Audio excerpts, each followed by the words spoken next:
It was an era where steroid use in sports ran amok. If you just looked at the wrestlers themselves, they went from, a burly guy who could plausibly be introduced as having come off his grandpa's farm in Iowa, built his muscles from hoisting bales of hay, to these guys who were like cyborgs for WWE.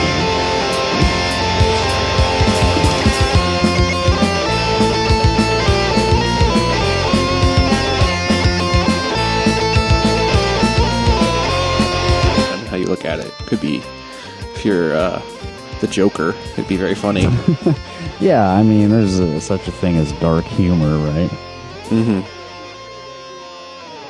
I guess that's kind of been the tone of the podcast and other podcasts like ours kind of the whole time, right? Yeah, we're the Joker, baby. That's the theme of the podcast. Things keep getting worse, so it's, I don't know. Mm-hmm. You got to just keep doubling down. I insist that this is funny. Okay, welcome back, everyone. This is the 193rd episode of Rock Hard Caucus. Of course, I need to apologize to our faithful audience for not recording a new episode last week. And it's definitely because of tariffs. That's why. Mm-hmm. That's why we weren't able to do it.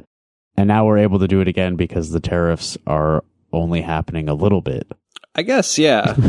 They partially lifted the embargo on our podcast. Right. So this will be a short episode. We can only do a little bit of podcast now. Yeah, but that latest report that the tariffs maybe aren't even being collected at the ports is that's a fun development. And something I kind of suspected is is everyone actually going to comply with this? Yeah. I mean, it kind of makes sense that that's a logical endpoint for this, that it's just really high tariffs, but they're not actually being collected, or companies are just bribing the customs to not have to pay them. Right. So and probably only really the tariffs apply to companies that have direct ties to the Chinese government. Sure. Yeah. Just more Cold War shit. Right. And it's more about posturing and sort of the shock of such a high tariff in the headlines will influence people's behavior. Yeah. And maybe some more rhetoric about how Europe isn't paying enough for NATO. Yeah. If we Who get, fucking if knows, we get the dissolution of NATO out of this, maybe it'll all be worth it. Yeah, I mean, maybe, if the United States dollar is no longer the reserve currency of the world, that's maybe a good thing for most of the people who live here. Yeah, China's striking. Not here, but, the world as a whole. Yeah, live here and you think globally. Yeah. We are all the same species, so maybe this will hasten the sort of the more one world government type of situation. Yeah, hopefully. I'm all for that. If we don't allow this one idiot country to sort of push everyone else around, maybe we'll actually start to think of ourselves as one cohesive society, the whole thing. I think we're a ways away from that, but I'm all for anything that moves it in that direction. Yeah, what I'm saying is Donald Trump is finally bringing about international communism. Yeah. I mean, he's definitely, encouraging a lot more countries to cooperate with China openly. So that's pretty cool. Yep. But yeah, due to the tariffs, the countdown to episode 200 has been delayed by 1 week. And I went back and checked the records, and we had a Sunday streak going all the way back to last August. So we had a good run there, but now it's been broken. So I apologize. Well, it's better. It used to be we just did the podcast whenever it seemed necessary, or not necessary, but it's never been necessary. But whenever it felt like a good time to record, or we had something to talk about. So yeah, I remember my mindset a few years ago being well, I don't just want to record if we don't have something to say. And now I feel like we just are better at having things to say. Yeah.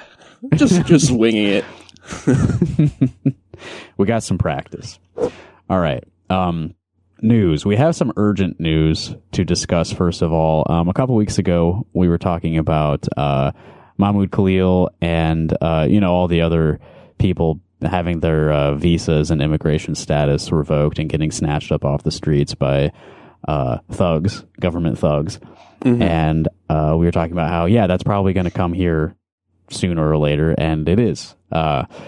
Recent reports. I'm going to pull up the COGS press release actually for this because I feel like they include some good context. The Graduate Student Union at the University of Iowa, as usual, is reporting on this better than a lot of local media.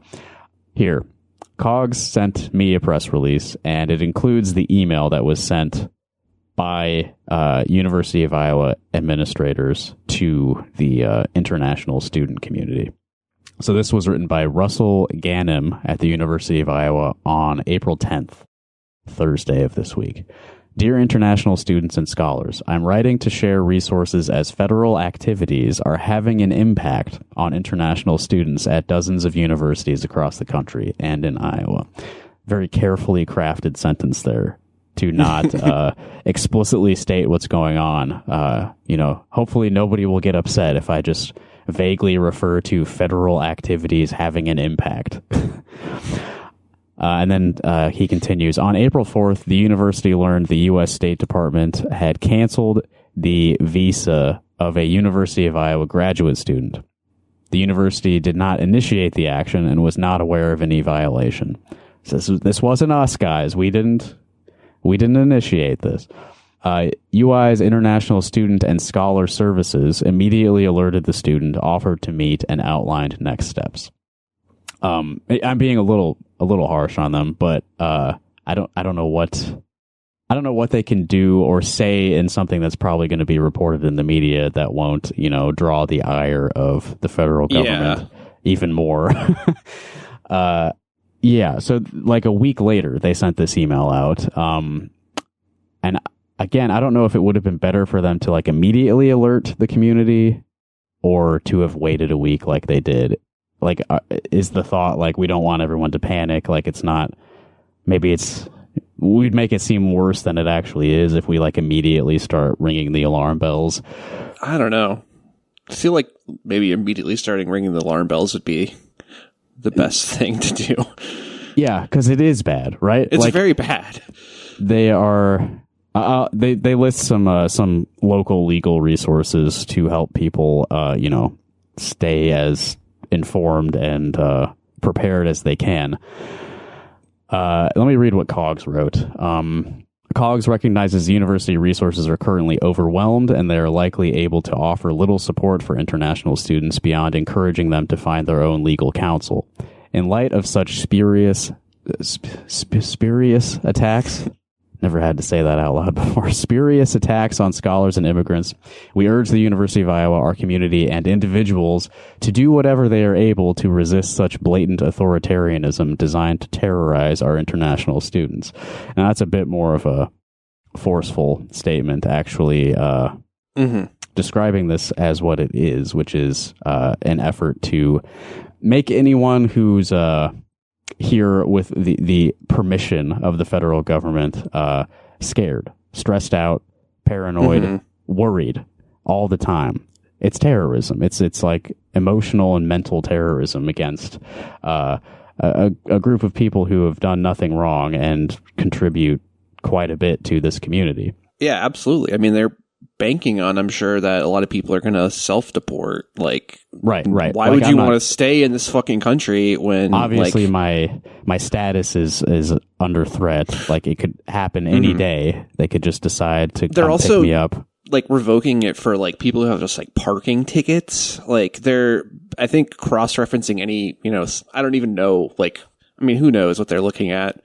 Obviously, they're looking at people's social media and stuff, but then I think they're like cross-referencing, it's like you had a parking ticket, any sort of like minor misdemeanor, any sort of violation on your record whatsoever, then that's like de facto justification for getting removed from the country. Like, absolutely insane. Yeah, it started with, activism on behalf of Palestine, and it's it's now much broader. It's basically anything. And some people don't even know, like, why the fuck did they target me? Like, there's no indication. They don't tell you. I saw a copy of an email that the State Department sends people, and the first sentence is just like, it's time for you to leave the United States. And it doesn't tell them why. It just says, like, yeah, we're revoking your immigration status and you need to leave as soon as possible. It's they can at least fucking pay for a fucking ticket or some shit. Right. Yeah. You see this thing on the New York Times homepage?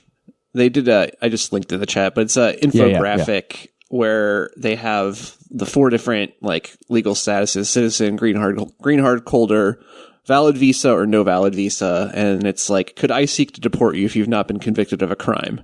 For citizens, no. For green card holders and valid visa holders, unlikely. But there's a red circle around it that says situations in which the Trump administration has attempted to expand who is targeted and how. And then it has, could ICE seek to deport you based on your speech? No, if you're a citizen. No, if you're a green card holder. Or no, if you're a valid visa holder. But those are also circled with a red circle saying that Trump administration has sought to expand those who are targeted. Well, so in the future, you may be targeted specifically for your speech, and not just for any other justification that they can come up with that you were previously convicted of a crime or whatever. Well, they're already doing that, right? Yeah, pretty much. Is that not what happened Khalil, to? Yeah. Like, it was based on his speech. They have said explicitly he did not commit a crime. Yeah, I just hate this fucking infographic. Like, what the fuck are you doing? It's extremely not helpful. like they put the word no there, and then the red circle around no actually means yes. Yeah, she means maybe. It means who the fuck knows? This administration does whatever the fuck it wants. Right, and the courts have so far been mostly willing to go along with it. Explicitly with the Mahmoud Khalil situation. Mm-hmm. So this has been reported on by Iowa Capital Dispatch. I also read a piece from our friend Zach Orensmith at Iowa Starting Line, and I don't have any details on this. Obviously, they're not releasing like the names of anyone whose status has been revoked. I don't think that would be helpful at all. But Zach's piece mentions that at least 2 University of Iowa students have had their student visas revoked. I have not seen any other media source say that it's 2, at least 2. I guess that's maybe coming from Cogs. They're quoted here in Zach's piece. So this is very dire. This is a dire situation. The Cogs press release also mentions that international students make up 1/3 of the graduate student population at the university. So that's a lot of people who make they run the university, basically. Grad students have a bunch of work piled on top of them, and they get paid shit. and now things are even worse. Why we can just kick them out willy-nilly. So things to remember for anyone who may be encountering ICE agents in the near future. Don't open doors for them. Do everything you can to obstruct their ability to capture people and remove them from society, because they're pretty much unleashed. Like, they can just do whatever they want to people, and they're going to get away with it. They're going to commit crimes against people. They're going to do great harm to a lot of people, and it's your responsibility to try to stop that. Absolutely. Keep doors Something locked. stronger than marbles, perhaps, if you're willing to risk it. Keep doors locked, demand to see paperwork, be a Karen to them, basically. That's a skill of white people everywhere, is to just be annoying to people trying to do their jobs. In this case, that would be an extreme force for good. Don't let ICE agents do their job, because their job is evil. Well, the next biggest piece of news this week, a surprise announcement on Friday from Governor Kim Reynolds. She will not be seeking re-election next year. Shocker.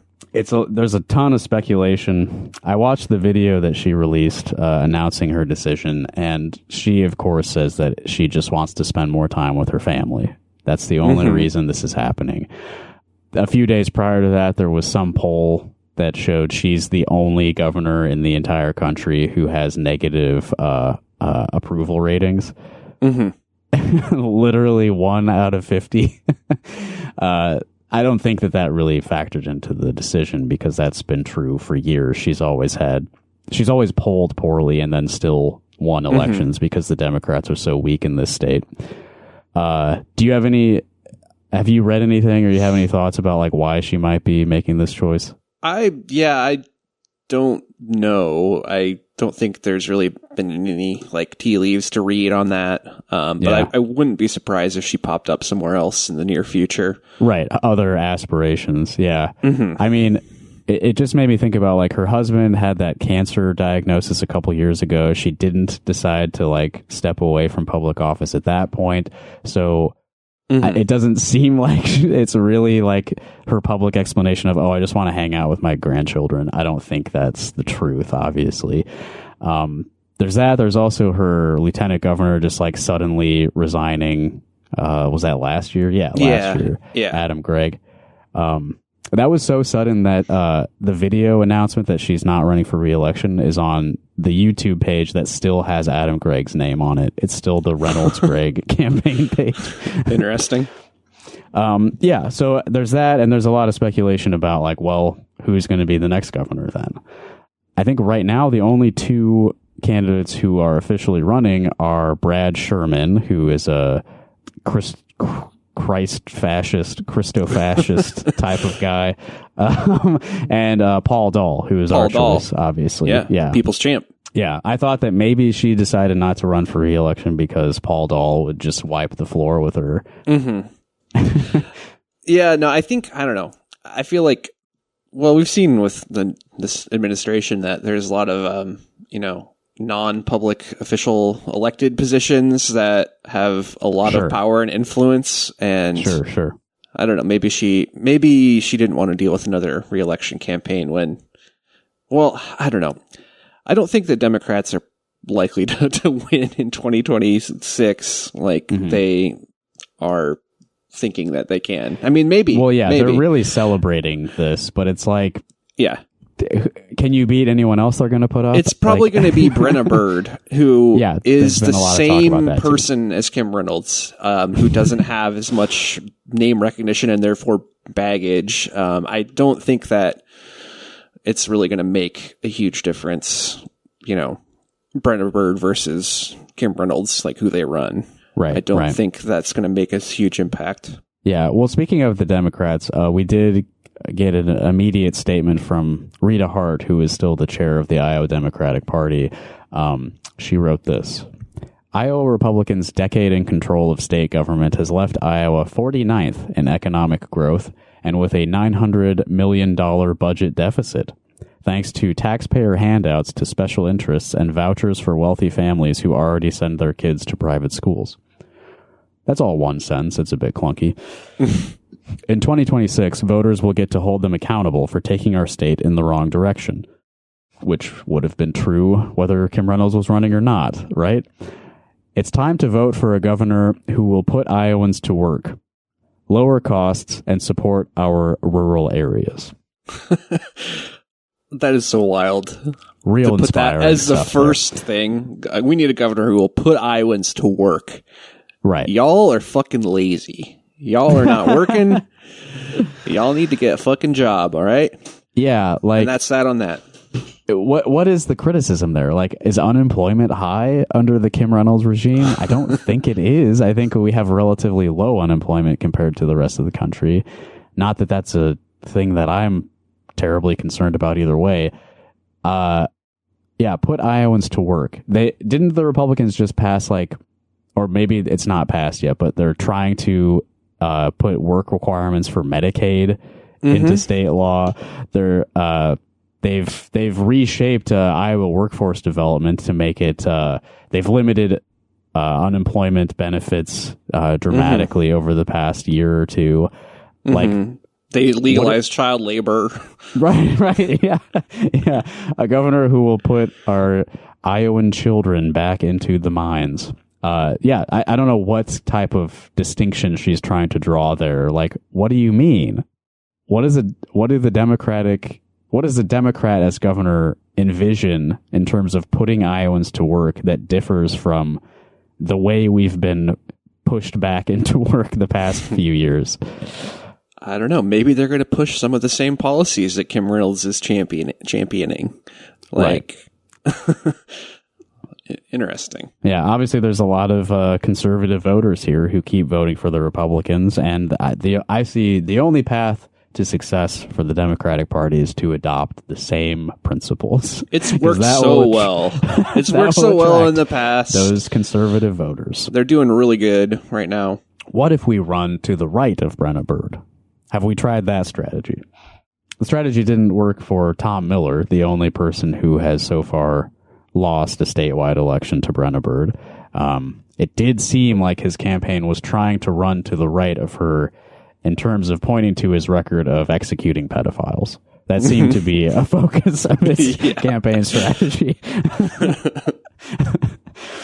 Of course, there's a lot of speculation about who the Democrats will put up. A lot of disrespect towards Paul Dahl the past couple of days. Yeah, come on. Just pretending he's not already running. He's so fucking brave. Yeah, he threw his hat in the ring first. Like, put some respect on his name. Right, yeah. Paul Dahl and Brad Sherman were the only two who, like, stepped forward and were like, yes, we will run against Kim Reynolds.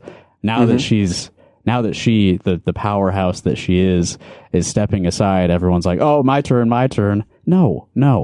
Yeah. We got to support the guys who are already out there. But yeah, Rob Sand, the elephant in the room. Will he take this opportunity? Probably, right? I think so. It's now or never, I think. He texted me within hours of her campaign closing.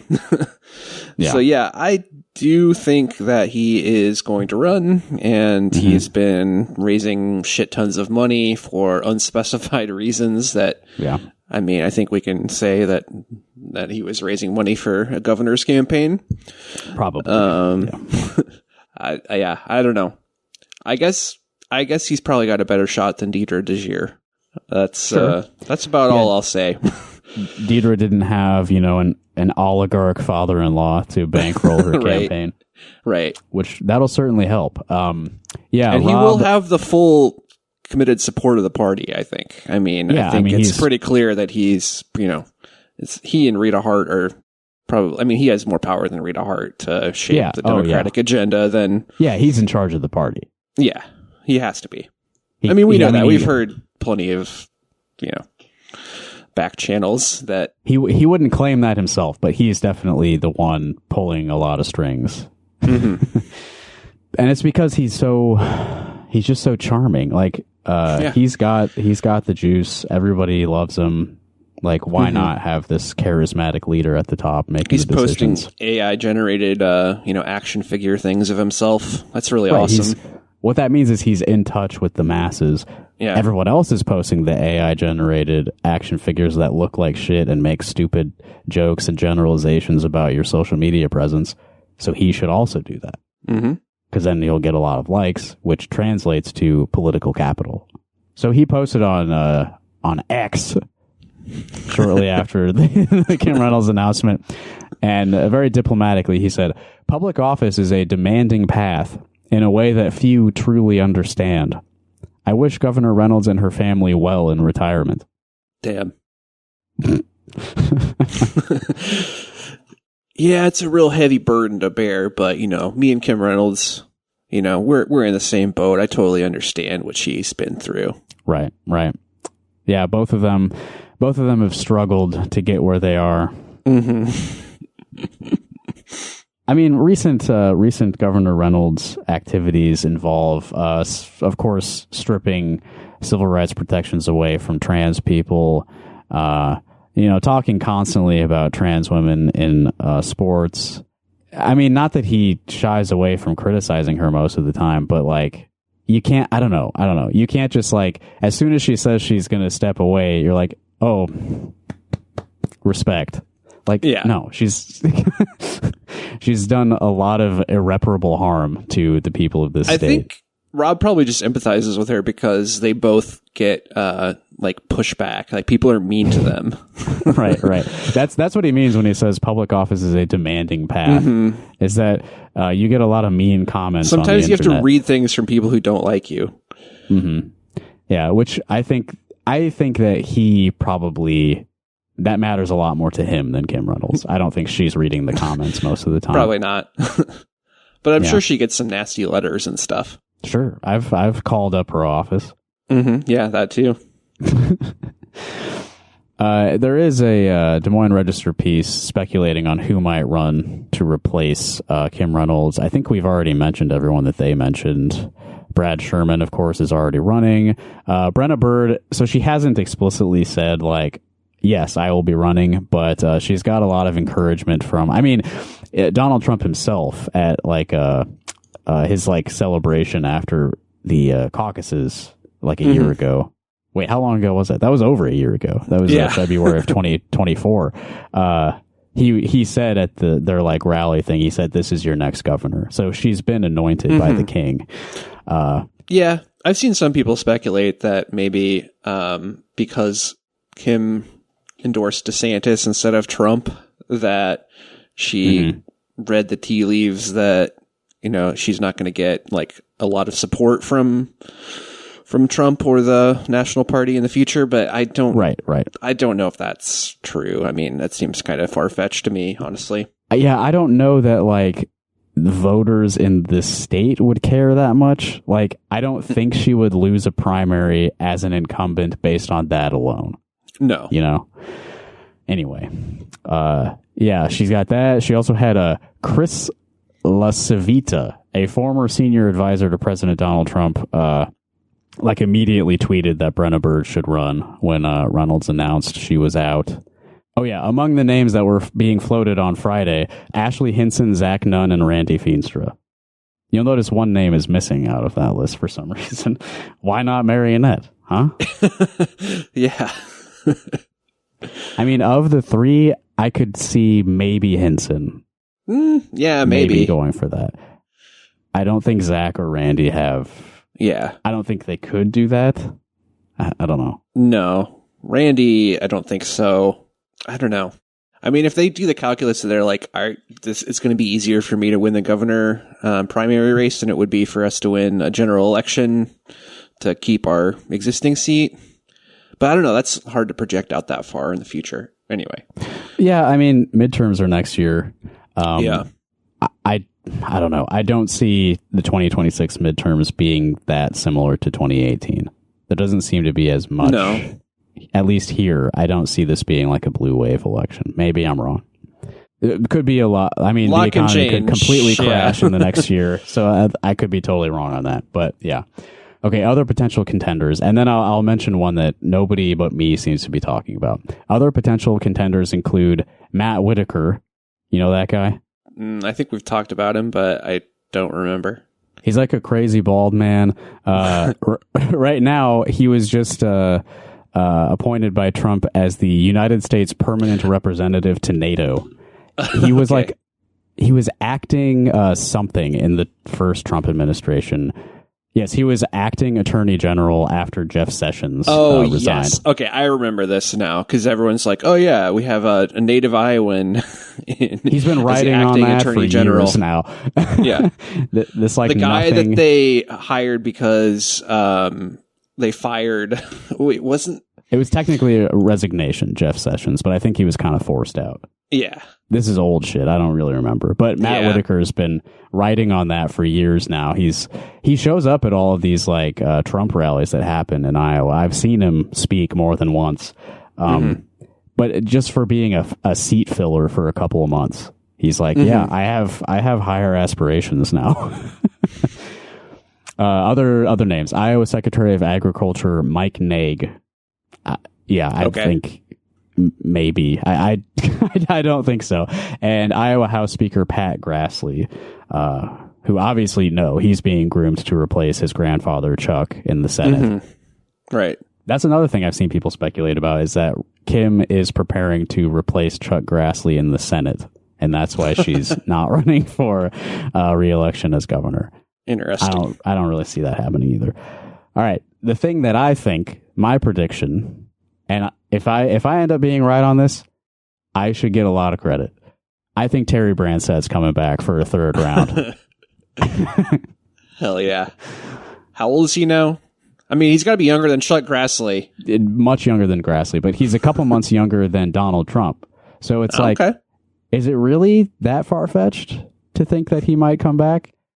Like, it was already kind of crazy that he came back a second time, right? You know? Mm-hmm. Longest serving governor ever, I think. Like, nationwide. Yeah. He's going to serve like 2 more terms, and then Kim Reynolds is going to come back for another 2. Yeah, he's going to come back, and she's going to be his lieutenant governor again. Yeah. You know, I'm putting my chips down on that. We'll see how it goes. All right. Yeah. I mean, it's a long shot, but I mean, you're going to get a lot of those chips back if you called it correctly. That's right. I'm not much of a gambler, but I'm going to risk it all on this one. Terry Branstad's coming back in 2026. All right. More important news. This is a huge update for a topic that was very important to us a few months ago. The mysterious structure in Cedar Rapids. It has been dismantled. KCRG the mystery has been reported on solved the other day. Well, this is still, I think, an unsolved mystery, right? Like, it's still referred to as the mysterious tower.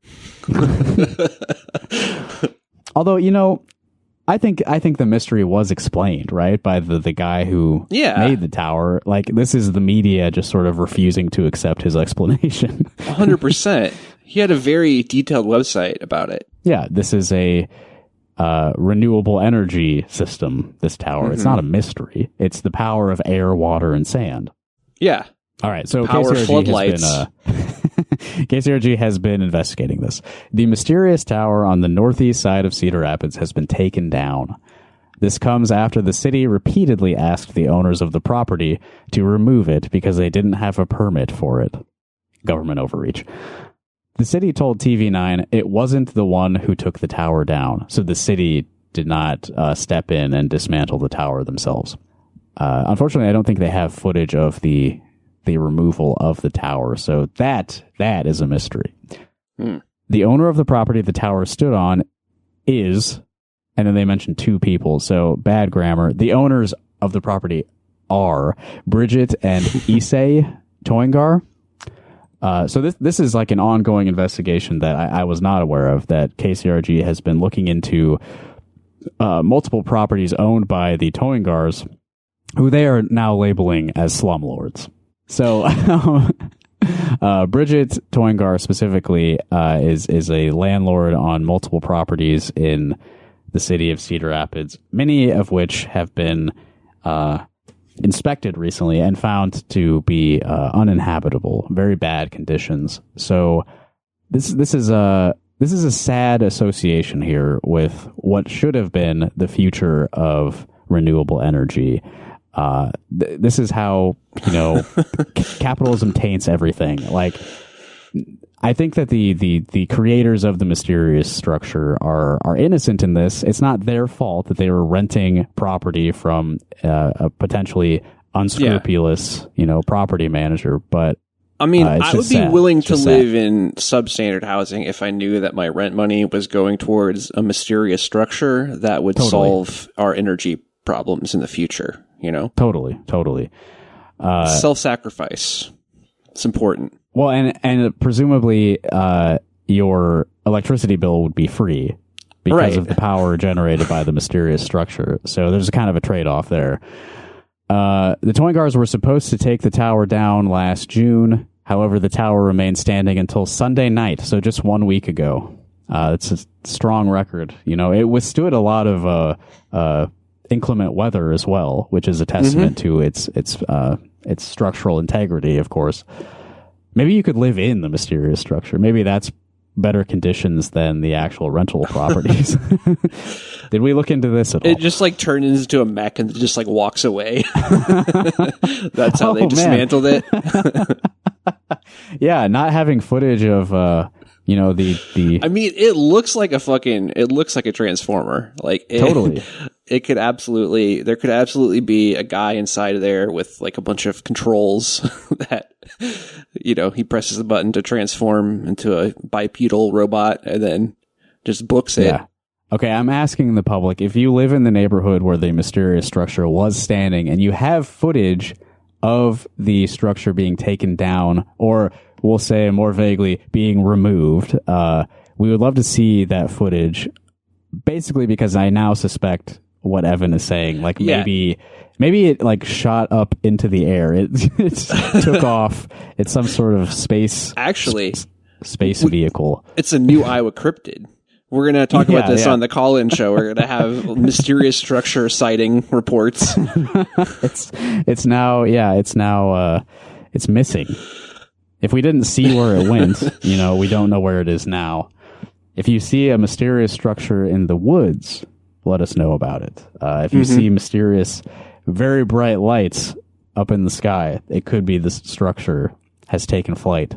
The tower remained standing until Sunday night when neighbors nearby heard people dismantling it until around midnight. So we're supposed to take it on just like they heard it. So they didn't look at it. They didn't document the dismantling. So yeah, I think we need more. We need more to go on. There's a lot of gaps in our knowledge here. The city is scheduled to take the Toyngars to trial at the end of next month because the tower wasn't down by the deadline. The city is seeking a fine of $750. I mean... Yeah, that's nothing. If you can make unlimited clean energy, then that's nothing. Right. It's worth it. There's no reason to not have a mysterious structure on your property. If that's all they're going to do about it. Yeah. A fine is more just like... This is the government taking their cut of what's going to be an extremely profitable technology. That's all this is. They're trying to get their taste of the future profits before this really takes off. Bridget Toyngar already owes Cedar Rapids over $20,000 in court fines for violations at her other properties. So yeah, $750. That's a drop in the bucket compared to what she already owes. Then they list the actual addresses of the apartment buildings, which is probably not necessary for me to read out loud. They looked at a property in Fairfax, and the city found violations in all 8 of the building's units. 3 of those units were deemed uninhabitable, and the tenants living in them were forced out. These are the real victims, obviously, of the whole thing, is people who had to get kicked out of their homes because a light was shined on this landlord who was not taking care of her properties. This follows an ongoing pattern of families being forced out of the Toyngars properties, including an apartment building at, again, it's just addresses. We don't need to read that. But yeah, that's kind of a bummer, like this should have been something fun for everyone. The mysterious structure looks cool. Like you got these like nosy neighbors complaining because the lights are on, like, oh, get over it. Yeah. and now plucky entrepreneurs versus the government, the regulators. Right. But now there's fucking slumlords. It ends with people getting kicked out of their homes because the landlord doesn't take care of their property. It's fucked up. Landlords are always the villains. Yeah. If you investigate any mysterious structure hard enough, at the root of the problem is going to be a landlord.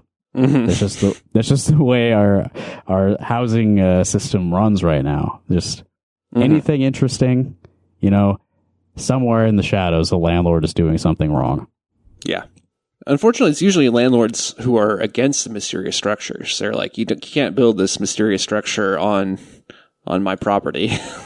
Yeah, that's an interesting wrinkle in this. Like, because she was a negligent landlord, like, this allowed the mysterious structure to exist and stay standing for as long as it did. So there is a silver lining there. And she just like doesn't care that the city is like racking up thousands of dollars of fines against her. All right, you're right. There's some good and there's some bad with this lady. Okay, let's spend the last little bit of time here talking about this magistrate. And what is a magistrate? This is a story that a lot of a lot of people have actually been writing to us hoping that we would talk about this on the podcast because it's a pretty explosive kind of situation, but there's a lot of funny like sound bites included, so it's prime content for us. This is about, I'm reading from the Iowa Capitol Dispatch here. This is from about 2 weeks ago. Iowa justices grill magistrate over racial slur and comments in sex abuse case. This is about Magistrate David Hansen from Fayette County. Back to my question I asked a minute ago. What's a magistrate? Do you know what that is? It's like a magician. It's like a little court magician. Yeah, the court system employs kind of tricksters to handle sort of the lower courts dealings. If you've ever witnessed a court proceeding, you understand there is a lot of sleight of hand involved. Yeah. So if you can explain how they did the trick, then you get off completely. Yeah. So a magistrate is like kind of just like a lesser judge. Like it handles like really petty stuff and like signing warrants and shit. Yeah. Right. Yeah. So this guy is kind of in hot water because, as the headline said, he used a racial slur and he made some inappropriate comments when handling a case of sexual assault. And maybe I shouldn't read too much before I just pull up the video. So he was brought before the Iowa Supreme Court to explain himself. They were considering, some type of consequence for his inappropriate statements and actions. He ended up getting suspended. I think it's like a 90-day suspension or something like that. It's not in the Capitol Dispatch report, but I read that somewhere. I believe it's a 90-day suspension and he has to take some sort of like sensitivity training or something. So let me play a few clips of this for you. He defended himself, which you would assume a magistrate is capable of, some sort of mounting some sort of legal defense, right? So it makes sense. Why waste the money on a lawyer when you know the law perfectly well yourself? I'm going to play the beginning of this where he is brought forward to speak for himself here. He gets sworn in. Magistrate Hansen, you may approach. And before you get started, since you're representing yourself today, correct? I am, Your Honor. Raise your right hand. Truth, the whole truth, and nothing but the truth. Thank you. You may give your own remarks, and then I have a feeling there are going to be some questions from the bench. I have a feeling. So this is something I would not have caught myself, but according to one person who wrote into us about this is like very uncommon, I guess, in a Supreme Court hearing for the Chief Justice to make like a party raise their right hand and like swear in like this. This is typically reserved for, I guess, like a witness brought to the bench or something. Uncommon for the defendant himself, I guess. Yeah. You would think a man of the law would always tell the truth and you wouldn't have to, make them do the oath. Right. I mean, you're basically sworn in at all times, I think. Yeah. If this is like your occupation, right? Right. Also, the mics in the Iowa Supreme Court kind of suck. There's like a lot of cutting in and out in this video, which I'm sorry, it's kind of annoying, but like we can hear the good parts. Thank you. 41 years ago, I entered the Drake Law School as a freshman. I made the acquaintance of a third-year student who is still one of my best friends. He gave me a piece of advice that I have always found absolutely vital.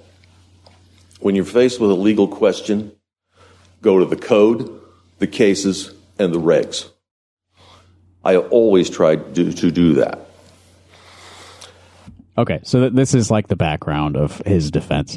I don't know if I'm going to play a clip where they explain exactly what happened, but he was presented with a warrant to sign to arrest a young woman who had allegedly assaulted a young man. Okay, so a sexual assault.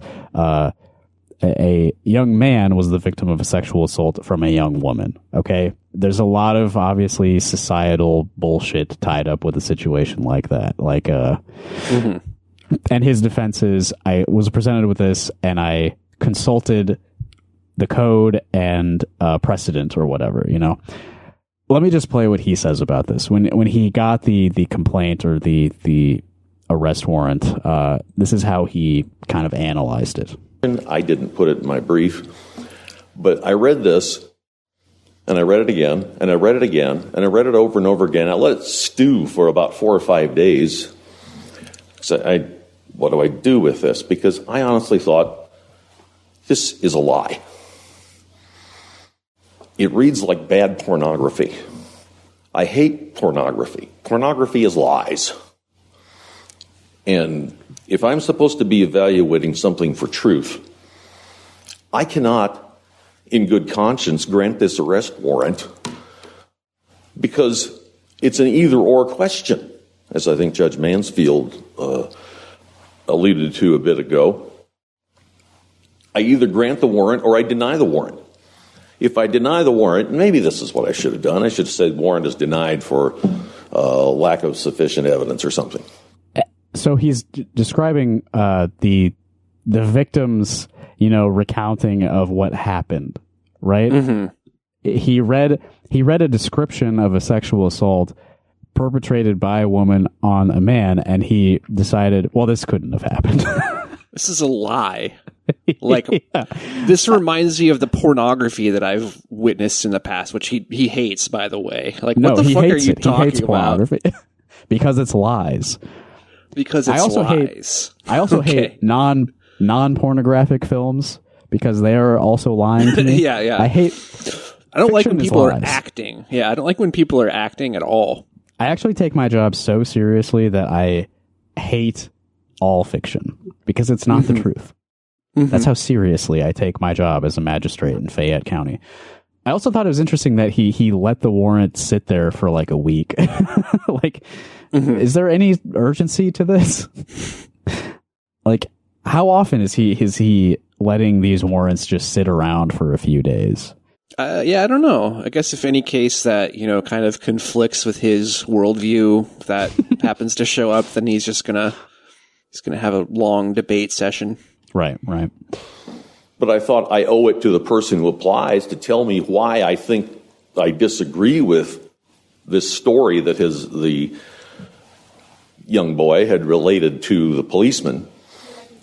A moment. You said maybe I should have denied it. I'm thinking, yeah, maybe. Just a flat-out denial. This is the Chief Justice of the Iowa Supreme Court, Justice Christensen. I think she's really mad at this guy because a lot of the clips of her, she is. she like gets kind of sarcastic. I'm thinking, yeah. Did it ever occur to you either A, not to file a 6-page single-space order like you did, or B, run it by a mentor, or C, I didn't think of this one, refer to your magistrate training that I know you had? Code, cases, and regs. See, he keeps coming back to this. Code, cases, and regs. Yeah, definitely no personal bias involved either.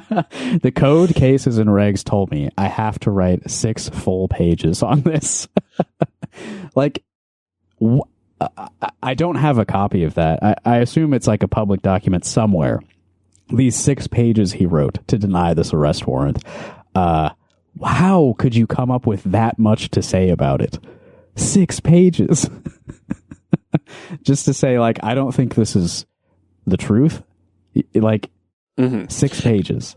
Yeah, we haven't got into it, but the reason why he thinks it's not the truth is because he thinks that the victim actually wanted it. Right. Which is... Men cannot be sexually assaulted, is his position, basically. Like I was saying before, there's a lot of societal bullshit in our heads about that.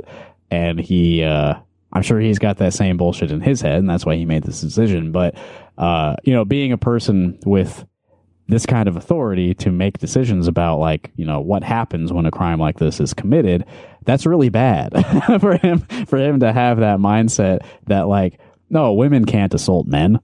Mm-hmm. And they get into that quite a bit in this hearing. Like, by making this decision and making your thoughts on the matter so explicit and, just telling this, alleged victim of an assault that he's lying about it, that's really not good for, like, our society. A fucking teenage boy, like a fucking minor. Yeah. So fucked up. Yeah, not good. Let me skip ahead like a minute here. I've got a good clip of him defending himself. Should I have stayed with a single page or a single paragraph? Absolutely. I recognize that saying too much just causes more problems for everyone. I'm in trouble because I spoke my mind. I exercised my right to free speech just a little too much. Now I'm in trouble from Mom. But I still, to this day, am convinced that that arrest warrant request, the complaint was resting on lies. All right. Some more. You said it reads like porn. Sir, are you aware that things that happen to people are pornographic in nature? And sometimes in order for there to be an arrest warrant, someone might have to give details that are really ugly to give, heartbreaking to hear. But that just because you're giving the adjective porn, what if those things actually happen to that person? Because it qualifies as porn in your mind and you hate porn, you think it's a lie? I mean, she makes a good point. Sometimes the things that happen in real life are sexually explicit and violent. Mm-hmm. Like, just because it reminds you of a fictional situation doesn't mean it didn't happen. Yeah, right. Much like movies, It's almost, fiction is based on reality in many cases. Yeah, fiction is often written by real people who have experienced real things in real life. Mm-hmm. It's sometimes informs the content within the fictional piece. I seriously questioned. I said, this may well have happened. Oh. The other problem that I had was the utter lack of interest, as far as I could tell, in the policeman attempting to corroborate what the young man said. Now, this is a great reason to deny an arrest warrant, is that the cop doesn't seem to actually care about the situation. If that's the case, whenever a cop does not express, enthusiastic interest in a crime, or the victim's recounting of a crime, that means it's not real. Mm-hmm. Because cops really, really are invested and care about justice, right? And victims, victims being heard and taken seriously. As we all know, officers of the law are typically very interested in that, and if they seem apathetic, that's probably a signal that they're trying to send to the magistrate. Right. Like, wink, wink, this is not real. Yeah. We all know how, what great lengths they go to investigate claims. Especially, the cop, I'm sure would be really ready to believe a claim like this, that a young man was assaulted by a young woman. Cops probably don't have that sort of like paternalistic, stupid, like masculine bullshit in their heads. Not at all. Not at all. This next part gets quite interesting. He gets like the most heated here, so I definitely want to play this part. Now, if my choice is either yes or no, I feel a whole lot better about giving a yes if I have a broader perspective. I'm old enough to remember the travesties of the U.S. Senate Judiciary Committees dealing with Justices Brett Kavanaugh and Clarence Thomas. Those were lies. Televised lies. And I was appalled by that. I thought, I will not be an instrument of anyone seeking to destroy someone without any background or backing up of what he's said here. We're talking about a couple of teenagers who had an encounter and apparently did some illegal things while they were in the process of it, because that's what the fact pattern indicated. Huh? There's a lot there. He's revealing a lot about his internal thought process as he was tasked with making a decision here. he's seeking to right a wrong. The wrong being that Brett Kavanaugh and Clarence Thomas were lied about on television, and so if I accuse this young man of lying about being assaulted, that sort of begins to heal the damage that was done to Brett Kavanaugh and Clarence Thomas. Yeah, incredible shit. He gets real animated. This is when he gets the most animated. Yeah, those are lies. He slammed his fist down on the podium there. I don't think they were lies, one, but also those were high profile hearings for whether these people are going to be Supreme Court justices. I don't really know if that's really applicable to a case involving two teenagers in Fayetteville, Iowa, or whatever. Right. Yeah, it's he's real preoccupied with false accusations against powerful men, and this is. I don't know. It's kind of like two things are kind of at odds here. I would think. Wouldn't you kind of be evening the score if this is, a false accusation against a young, powerless woman? Aren't you kind of evening things out here if you let this happen? Wouldn't this actually make the even the score a bit? So yeah. Anyway, he's got real fucked up priorities here. And I thought, I just don't see how this this doesn't happen. But why not, as a matter of discretion, just deny the application for the arrest warrant? And I'm sure the officer would have contacted you and said, what's going on?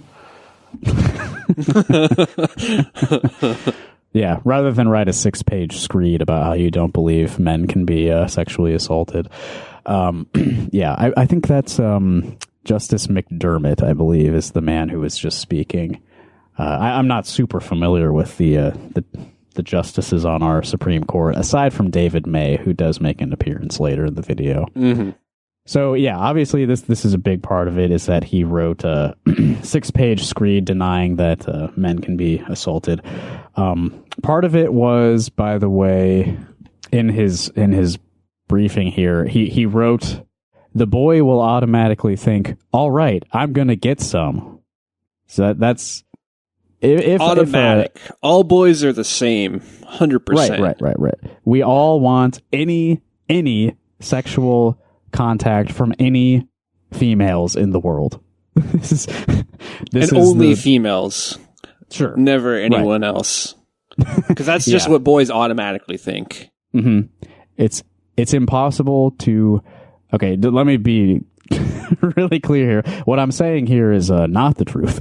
But in this magistrate's mind, it's impossible to, sexually assault a man because a man always is receptive to any sexual contact.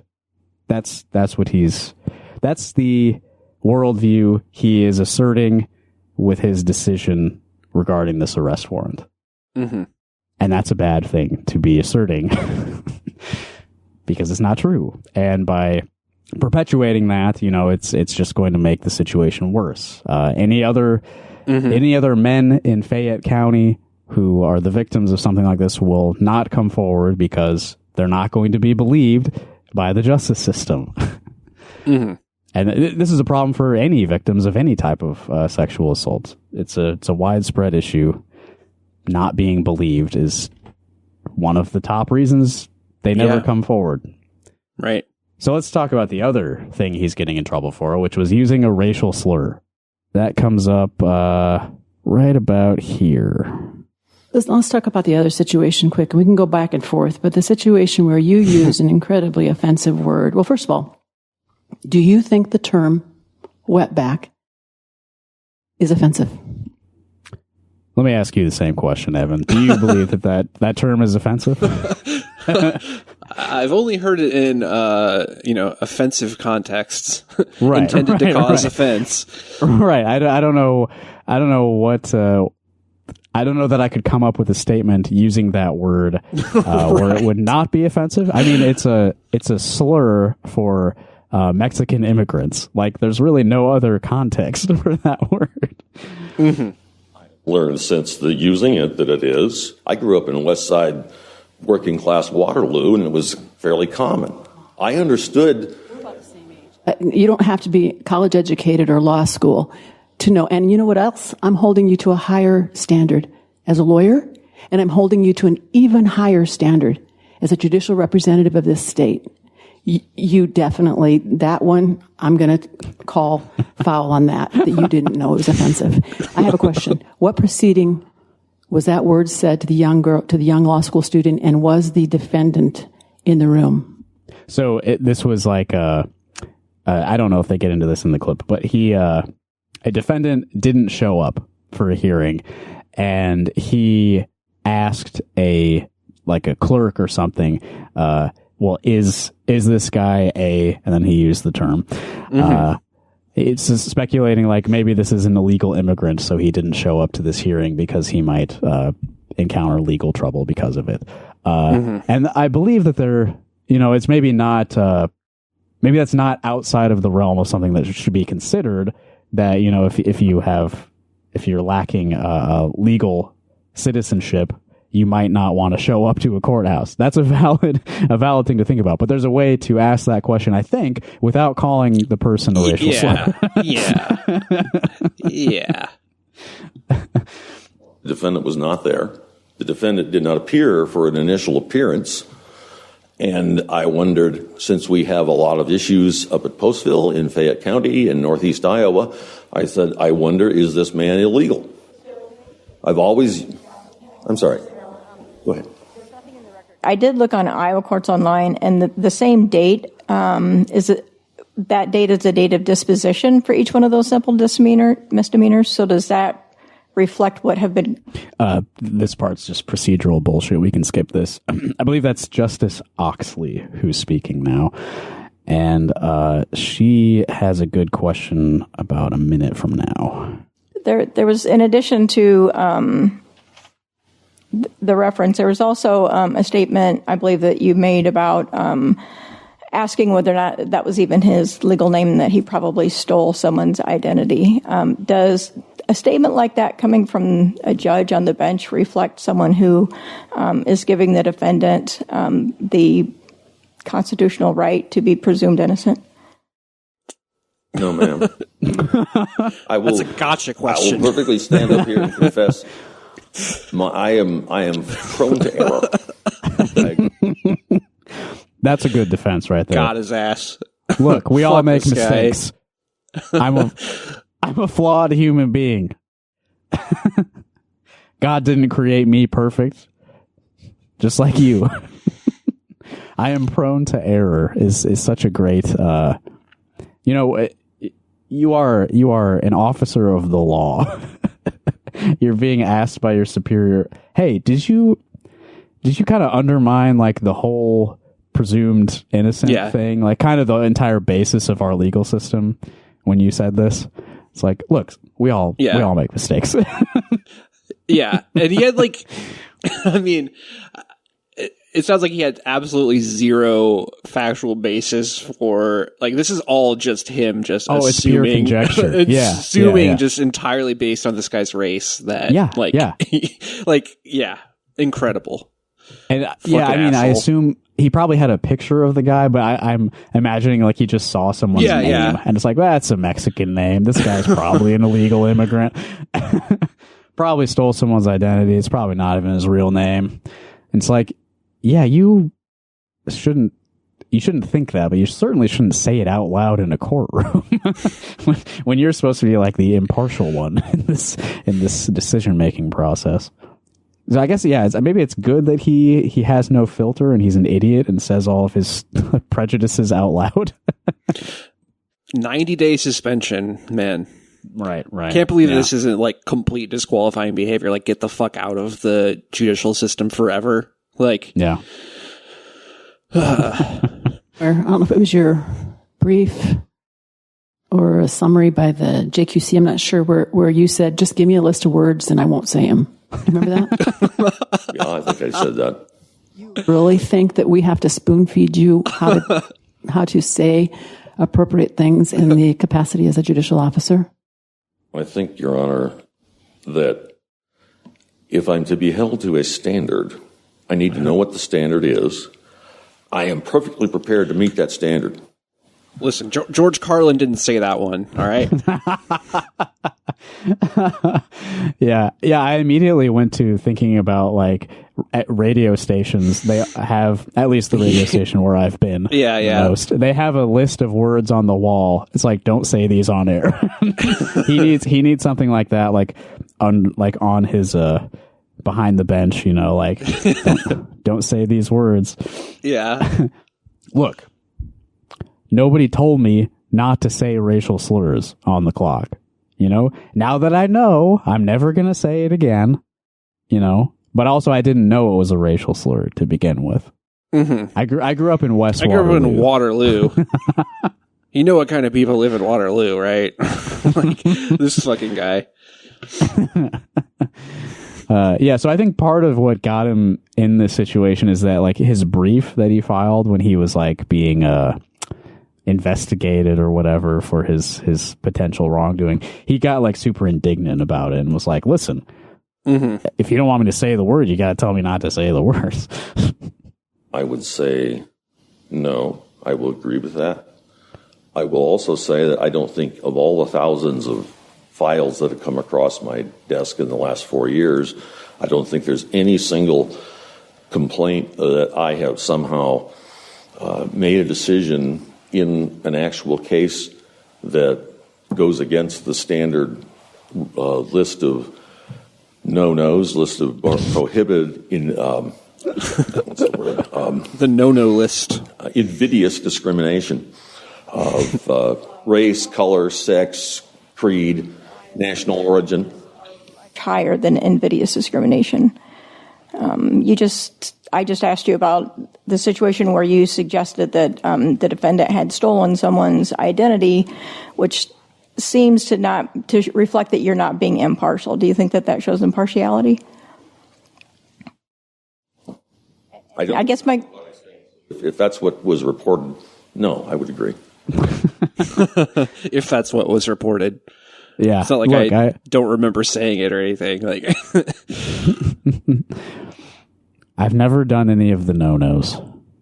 I mean, if you're defending yourself in a legal matter, I think you should avoid sounding like a 4-year-old child. Yeah. Doesn't reflect well on you. Yeah, I'm going to play this part. This is funny. I would offer this. I will engage in any classroom or educational directives that the court will hand out. You may dock my pay. I have no problem. I would ask, however, that you not take me off the work, because Fayette County has over 100 hours of magistrate time a month. I would not. You're suggesting to continue to work before any of this sensitivity training?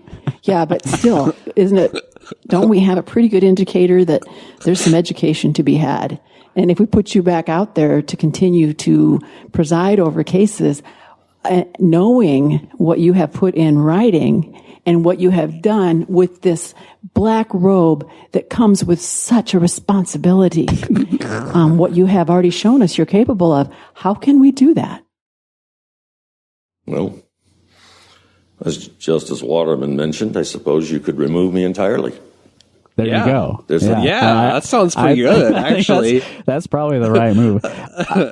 I just love the moment where he's like, look, they got a lot of work on their plates here. I wouldn't want them to suffer because of my mistake. Please, God, let me keep working. Yeah. He's like a part-time magistrate, too. Like, I guess I don't know how many hours that entails or how much pay, but probably pretty good. Yeah, he said they have 100 hours of magistrate work in a month, which is less than one full-time person. Yeah, right. Right? Like 40 hours a week times about 4 weeks. That's significantly higher than 100 hours. So are they understaffed? Is that what he's saying? Listen, the magistrate office in Fayette County is severely understaffed. That seems like something you could probably do remotely too, right? Like they could just pick up anybody to do that, Probably, yeah. I mean, they do all kinds of court hearings on video conferences. Sure, yeah. And a magistrate's not dealing with something that's like super, super important. So that is the type of thing that, yeah, you could hire fucking someone living in California to do this magistrate work, pick up the slack. All right, let me play a couple last clips from this. Pretty funny hearing overall. On page 15 of your brief, I cannot change. I said I cannot change my devotion to truth, Your Honor.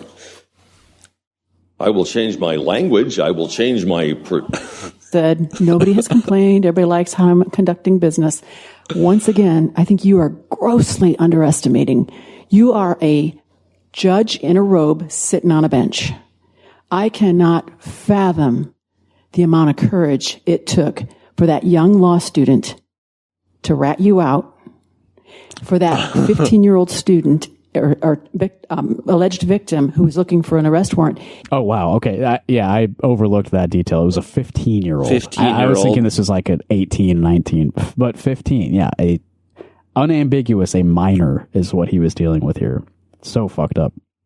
I really liked her word choice there, rat you out. That's like for a chief justice of a state Supreme Court to use that phrasing seems... Well, I don't think that's fair to the person who ratted him out, because I think that was a negative actually connotation to that. Yeah. I feel like they should be... Well, I mean, she did give them credit and said that they were brave to have done it. Yeah, she did the right thing. But yeah, the phrase rat you out does seem to contradict that a little bit. For that young law student to tattle on you, I think was a brave action. Yeah. If he or she ever was successful in getting one, I wouldn't be surprised if he never ever wanted to go there again, because he was probably absolutely shattered. So is it reasonable to assume anybody's going to tell you that you're misbehaving when you are capable of the kind of conduct we've read? You would be intimidating, don't you think? That's a pretty long pause. Yeah, so part of his defense is like, well, look, nobody's ever told me that, they don't like the way I act, so what would you like me to do? All right, one last clip from this, which is kind of his final reflection on his actions. Then I'm perfectly prepared to step aside. To me, that you're waiting for us to tell you what to do. I have very little faith that you're going to do anything without us having a hammer on an order. If we tell you what to do, where is the internal motivation for you to do better? Well, someday I have to stand before Almighty God and justify my actions in life.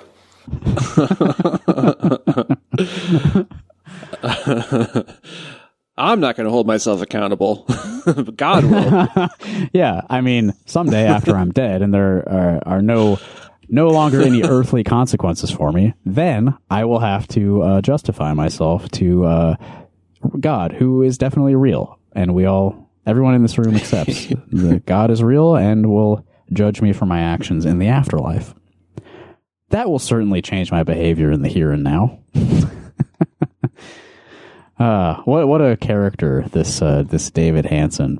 I did look him up to see if there was any other news about him in the past. I found this old article for the Daily Register, which I think is like maybe a defunct local paper for Fayette. Fayette lawyer wants to be Supreme Court judge. This is from 2011. Fayette County lawyer David Hansen is one of 61 lawyers in Iowa that has applied for the Iowa Supreme Court. Hansen, who was born and raised in Waterloo, which, as we now know, made him racist, has been part of the Hoffmeyer and Hansen law firm in Fayette for 20 years. And he served as a judicial magistrate a few years ago. So yeah, again, this was like almost 15 years ago now.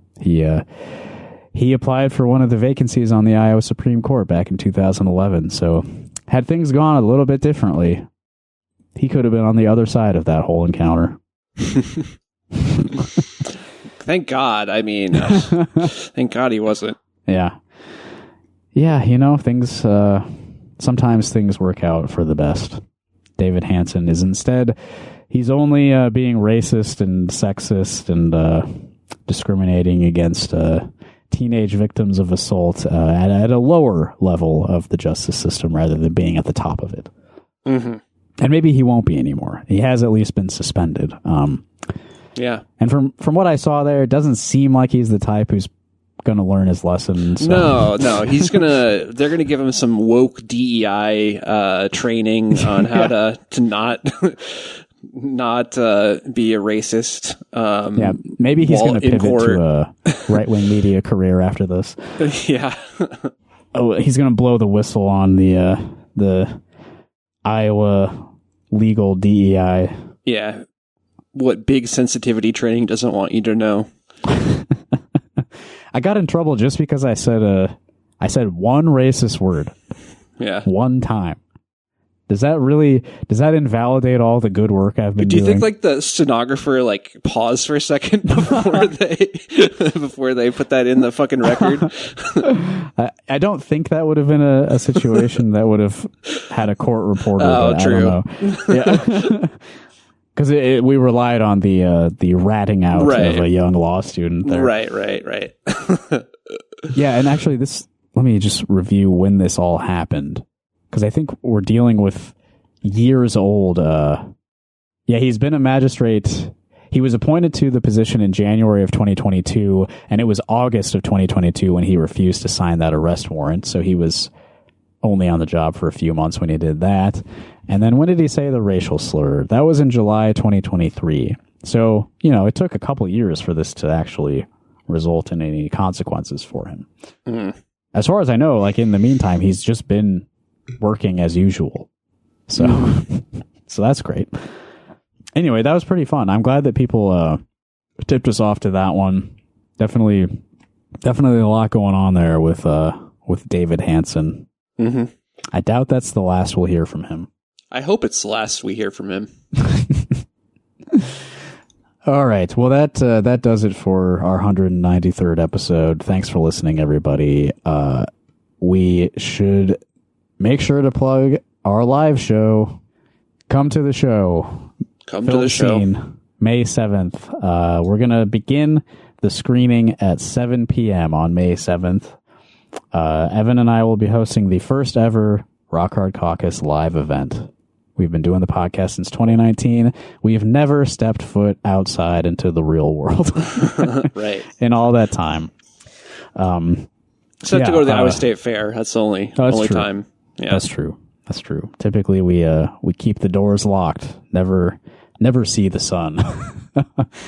But yeah, this is an appropriate venue for us because it's a theater, so it will be dark most of the time. Right. So we still don't have to see the sun. Perfect. This is a co-presentation from us and Film Scene and Means TV, the co-op streaming service, worker-owned anti-capitalist streaming service is how they bill themselves. Chris Bell, who's on the board there, reached out to me about putting this event on. Will Roberts, who was on our show a few months ago, he directed Out of Office, which is a half-hour documentary about a labor strike in Wisconsin. He will be there. We will watch his film together, and then we will talk to him about it after the show. Mm-hmm. So there's like a live podcast element to this. My idea that I have, I might as well mention this on mic. I'm going to have like our phone number posted like around in the theater, so people can text their questions to that number for like a Q&A thing. So, oh boy. Yeah. So we're going to show that. We're going to show Sarah Vaccine, which is a short, disgusting film by Sarah Squirm. And we're going to show one episode of the Street Fight Radio TV show, which will be very interesting to watch several years after the demise of that podcast. Mm-hmm. Yeah. It is a good show, though. So I do want people to see it. We love Brian. We love Brett. We love them both. Yeah, totally. Yes. May 7th, Film Scene. Please come. Oh, yeah, and I should mention it's pay what you can, so you can pay whatever you want for your ticket. And whatever you do pay goes to the Iowa Trans Mutual Aid Fund. So you should pay as much as pay what you can. Like, take that seriously.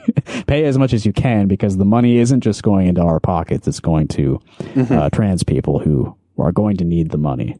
Yeah. As their civil rights are being stripped away from them. Yeah. Is that enough of a sell? Are you coming, listeners? Yeah. Are you coming to the show? May 7th? You better pay at least $10 too. Totally. Yeah. This is a once in a lifetime opportunity. Yeah. Your Patreon dollars are actually paying for us to put on this event so that we can give money to Iowa Trans Mutual Aid Fund. So you better come, and you better pay at least $10. Please make this all We're going to be worth it. shaking you down at the front desk. Okay, and then a few days after that, May 10th, I'm playing a house show at the house venue Hell. I'll talk more about that as we get closer. Obviously, we got to prioritize the May 7th live show at Film Scene. Speaking of the phone number, it's 319-849-8733. Please feel free to call or text anytime with questions or concerns or anything you want to say about the podcast, and you may end up on an episode of Rock Hard Call Us, which is a show on our Patreon, patreon.com/rockhardcaucus. It's only $1 a month to get all the audio you could ever need. And I just released a new episode of Speed Freak Read Speak yesterday, where Tony and I talked about some Sonic the Hedgehog comic books, which may seem like a distant subject compared to what we talked about today, but I promise it is relevant, and it's actually the most important podcast to ever exist. Speed Freak Read Speak. Okay, let's close with some local music. 2 weeks ago on our last regular episode, I played a clip of a Fear Boner song, because Fear Boner is releasing a split tape with another local band called Burger. So now I'm going to play one of the Burger tracks from that same tape. You can find this tape at ParadiseICWC.bandcamp.com. So here's Burger. Also, there's a tape release show at Gabe's tonight for this exact tape. So if you're listening to this right when it comes out, you should just go to Gabe's right now. Go to this show. Hell yeah. If you would like your music to appear on Rock Hard Caucus, please visit our website, rockhardcock.us, and click on Submit Music at the top of the page. That's all. See you on May 7th. See you then. Yay. Bye.